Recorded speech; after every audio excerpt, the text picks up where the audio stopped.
અંકલેશ્વરના ઉટિયા ગામમાં દિવ્યાંગ ક્રિકેટર ટુર્નામેન્ટ જીત્યા સૌના દિલ।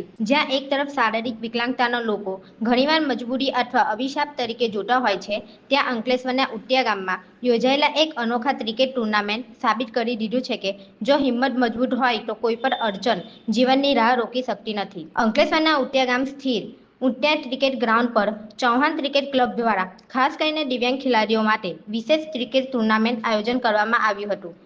આ પ્રેરણાદાયક પહેલ ખેલાડીઓ સાથે સાથે દર્શકોના દિલ પણ જીતી લીધા હતા। ટુર્નામેન્ટમાં દૂર દૂરથી આવેલી ટીમોએ ભાગ લીધો હતો। આજે સુરત અને મુંબઈની ટીમો વચ્ચે રોમાંચક મુકાબલો રમાયો। ખેલાડીઓ જુસ્સો, આત્મવિશ્વાસ અને રમણીયાળ ભાવના વખાણ્યા હતા। મેદાનમાં ઉતરીને ખેલાડીઓએ સાબિત કરી દીધું કે સાચી શક્તિ શરીરમાં નહીં પરંતુ હિંમત અને જિજ્ઞાસામાં હોય છે। ચૌહાણ ક્રિકેટ ક્લબની આ પહેલ ખેલાડીઓ માટે માત્ર ટુર્નામેન્ટ નહીં પરંતુ આત્મસન્માન અને આનંદનું મંચ બની ગયું છે। આ આયોજનને સફળ બનાવવા માટે ફિરોઝભાઈ ચૌહાણ, સદામભાઈ ચૌહાણ અને ફૈઝલભાઈ ચૌહાણે મહત્વપૂર્ણ ભૂમિકા ભજવી હતી। સમગ્ર વ્યવસ્થાનો તેમણે સુચારુ કરી લીધી હતી। આ પ્રસંગે મુખ્ય અતિથિ તરીકે ટાઈગર ટી સંસ્થાના સ્થાપક હનીફભાઈ પાંચભાયા અને BTV ઇન્ડિયા ન્યૂઝના પ્રતિનિધિ શફી પઠાણ ખાસ હાજર રહ્યા હતા। તમામ મહેમાનોએ ચૌહાણ ક્રિકેટ ક્લબની આ સરાહનીય પહેલની ખુલ્લેઆમ પ્રશંસા કરી અને શુભેચ્છા પાઠવી હતી। ચૌહાણ ક્રિકેટ ક્લબ ભવિષ્યમાં પણ આવા સામાજિક અને પ્રેરણાદાયક કાર્યક્રમો સતત યોજવાની પ્રતિબદ્ધતા વ્યક્ત કરી રહે છે।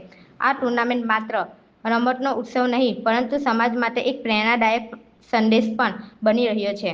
દરેક વ્યક્તિમાં કંઈક ખાસ કરવાની ક્ષમતા હોય છે।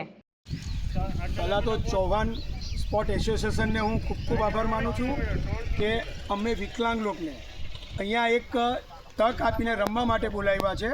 તેનો ઉટિયા ટીમ ક્રિકેટ એસોસિએશનને એના ઓનર સદામભાઈ ચૌહાણને પણ હું ખૂબ ખૂબ આભાર માનું છું કે અમને અહીંયા ગાડી રમવા માટે બોલાવ્યા। એ બીજું એક ખાસ મારે જાહેરાત કરવી છે કે જે અમે અત્યારે વેસ્ટ ઝોન ખંડાલામાં રમીને આવ્યા, ત્યાં ગાડીના પરફોર્મન્સને આધારે 3 પ્લેયર્સ જે અમારી ટીમના છે તે શ્રીલંકા જવા માટે ઇન્ડિયાની ટીમમાં પસંદ થયા છે। એમાં છે અવિનાશ સોનવણે, જયરામભાઈ અને વિભાભાઈ રબારી। તો હું અમારી ટીમ વતી બધાને ખૂબ ખૂબ શુભેચ્છા પાઠવું છું અને સારું પરફોર્મન્સ કરતા રહે। Thank you. હાર્ટને અને બોડીના અંદર ડેમેજ હોય છે અને જે વિકલાંગ હોય છે નેશનલી, એ લોકો આજે એવી ક્રિકેટ રમી રહ્યા છે કે જે ઇન્ટરનેશનલ લેવલ પર પહોંચીને ત્યાં સુધી કે શારજા સ્ટેડિયમમાં બી રમીને આવ્યા છે। હવે નેક્સ્ટ ટૂર છે એમની શ્રીલંકાની, એવી સાંભળ્યું છે એમનાથી ઘણી ખુશી થાય છે। આ એક નેચરલ ગિફ્ટ છે એ લોકો પાસે અને એ ગિફ્ટથી એ લોકો પોતે આગળ વધી રહ્યા છે, એમનો હૌસલા અફજાઈ કરી રહ્યા છે અને અવારનવાર અમે આ મેચો દરેક ગ્રાઉન્ડનો પર રમવા માંગીએ છીએ। એવો એક ફ્યુચર પ્લાન છે અમારો। તમે બધા આશા રાખીએ કે સપોર્ટ કરશો બધા।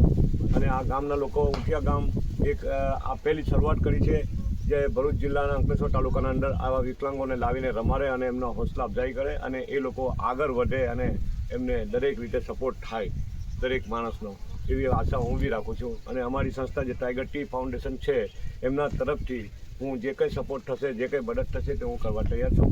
અને આપણે પ્રોગ્રામ રમજાન પછી રાખવાનો ઈરાદો છે। તો એમના આલીપોર સામરોડ ગામના જે સરપંચ છે એ એમનું હેન્ડલિંગ કરે છે, એમનો ઇન્ચાર્જ છે, એમના હાથમાં છે બધું અને પોતે પણ ઇન્ટરનેશનલ લેવલના ક્રિકેટર છે સારામાં સારા અને આ ટીમની ટુર્નામેન્ટ એમાં ચલાવી રહ્યા છે। ઉટિયા ગામના ઇન્વિટેશન પર એ લોકો અહીંયા આવીને આ ટીમને હૌસલા અફજાઈ કરી અને બધી ખુશી થાય છે અમને કે ભાઈ એ અવારનવાર આવતા રહે અંકલેશ્વર તાલુકામાં અને આવા એક પ્રોગ્રામો કરે। Thank you very much. Thank you.